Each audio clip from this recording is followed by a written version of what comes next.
Friends, आज का विषय है कि इंटेलिजेंट एंड मैच्योर कैसे बना जाए। और उसकी जो सबसे पहली शर्त है कि भाई बी रिस्पॉन्सिबल। रिस्पॉन्सिबल बनने का मतलब है कि जिम्मेदारियां लेना। वैसे तो हमारी लाइफ में हमारी फैमिलीज की रिस्पॉन्सिबिलिटीज तो हमारे ऊपर होती ही होती हैं। यहाँ पर मैं वर्क प्लेस की भी बात कर रही हूँ कि वहां पर भी रिस्पॉन्सिबल होना चाहिए।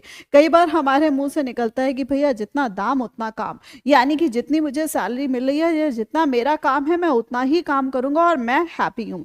तो फ्रेंड्स, इस मेंटालिटी के जो लोग होते हैं वो अपनी लाइफ में कभी भी राइज नहीं करते। समझिएगा इस बात को। आप जिस जॉब को ज्वाइन कर रहे हैं वहां पर आप पूरे होशो आवाज में कि मुझे इतनी सैलरी मिल रही है, मुझे काम करना चाहिए।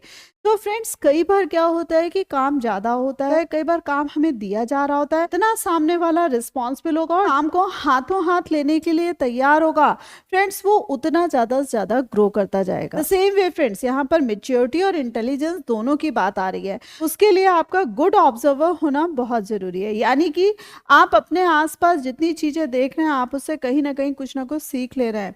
आपको ऑब्जर्वेशन क्या है, यानी कि देखते के साथ साथ आप चीजों को समझ भी पा रहे हैं, एनालाइज कर पा रहे हैं, यानी कि आप चीजों को भी देख रहे हैं, सिचुएशंस को भी देख रहे हैं, परिस्थितियों को भी देख रहे हैं और उसके साथ साथ आप अच्छे तरीके से लोगों को भी ऑब्जर्व कर पा रहे हैं। एंड फ्रेंड्स, मैच्योरिटी तभी आती है जब आप अच्छे लिसनर बनते हैं, जब आप दूसरों को बहुत अच्छे से सुनते हैं, उनको तवज्जो देते हैं, उनकी बातों को समझते हैं। तभी फ्रेंड्स आप खुद को भी समझ पाते हैं, दूसरों को समझ पाते हैं और खुद भी दूसरों को खुद को समझा पाते हैं। जो शुरू की बात कही थी आपसे कि भाई रिस्पॉन्सिबल तो बनना ही बनना है, द सेम वे आपका ऑब्जर्वेशन अच्छा होना चाहिए और साथ आपकी लिसनिंग स्किल्स बहुत अच्छी होनी चाहिए। और जब ये सारी चीजें आप अपने अंदर डेवलप कर रहे हैं तो फ्रेंड्स अपनी लर्निंग स्किल्स पर भी काम कर लीजिए।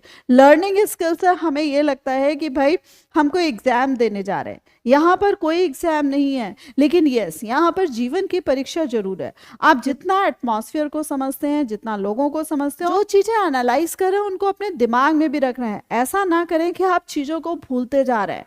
तो फ्रेंड्स, आप जितनी चीजों को ऑब्जर्व करते हैं और आप चीजों को लर्न करते जा रहे हैं, आप में मैच्योरिटी भी आती है। और इसी में फ्रेंड्स जो गुड लर्नर की बात है कि जब हम अपनी लाइफ में मूव करते हैं तो कहीं ना कहीं दूसरों को तो ऑब्जर्व करने वाली बात है, अपने एक्शंस भी ऑब्जर्व करने वाली बात है कि भाई कहाँ मुझसे चूक हो गई, कहाँ पर मैं गलत था। और जब हम अपने आप को बार बार रेक्टिफाई करते हैं फ्रेंड्स, तो अपने आप में ये मैच्योरिटी आती है कि भैया इस दफा गलती कर दी, अगली दफा गलती नहीं करनी है। And friends, depth in personality. कई बार क्या होता है कि हमारी खुद की पर्सनैलिटी बहुत छिछली होती है। छिछली को समझिएगा कि होता है क्या है कि हमसे किसी ने कुछ कहा तो हमारा डाइजेशन अच्छा नहीं, हमने 10 लोगों से कह दिया।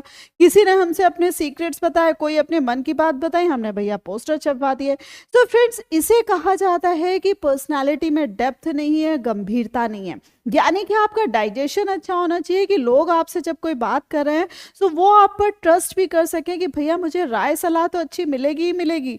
द सेम वे ये ऐसा इंसान है और के सामने इन बातों का जिक्र नहीं करने वाला। सो फ्रेंड्स, मैच्योरिटी उसी इंसान की मानी जाती है जिसमें कुछ गंभीरता भी होती है।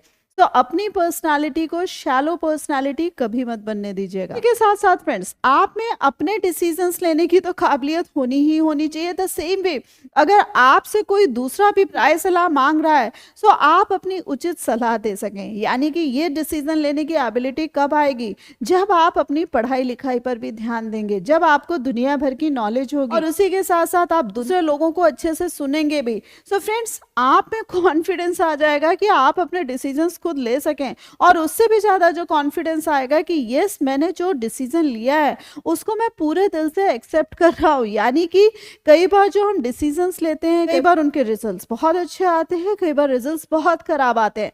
तो ऐसा ना हो कि कल को मैं खुद को कोसने लगूं। सो फ्रेंड्स, जो भी अपने डिसीजंस ले रहे हैं उसमें एक्सेप्टेबिलिटी भी खुद में आप में आ जाए।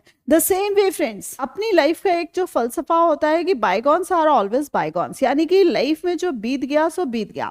तो ये फलसफा चाहे अपने साथ, यानी कि जो अगर गलत हुआ है तो उसे एक्सपीरियंस तो ले रहे हैं। द सेम वे अगर किसी इंसान के साथ हमारा कुछ ऊपर नीचे हुआ है और अगर हम उसके साथ कह रहे हैं बायगॉन्स आर ऑलवेज बायगॉन्स, तो इसका मतलब ये पुरानी बातों का जिक्र हम आगे की अपनी मीटिंग्स में नहीं करेंगे। और ये जो मैच्योरिटी होती है ना फ्रेंड्स, ये सामने वाले को बहुत अच्छी लगती है और उससे कहीं ना कहीं जो आपके पुराने खटास भरे रिलेशंस होते हैं वो भी अच्छे से रिवाइव हो जाते हैं। Give importance to your relations, give importance to yourself. और मैं हमेशा कहती हूँ कि अपने टाइम को तवज्जो दीजिए, अपने टाइम की कीमत समझिए और उन्हीं लोगों को टाइम दीजिए जो आपकी कीमत समझ रहे हैं। हर अरे गहरे नत्थु गहरे पे अपना टाइम वेस्ट मत करिएगा। और उसी के साथ पैसा कमाने पे ध्यान दीजिए।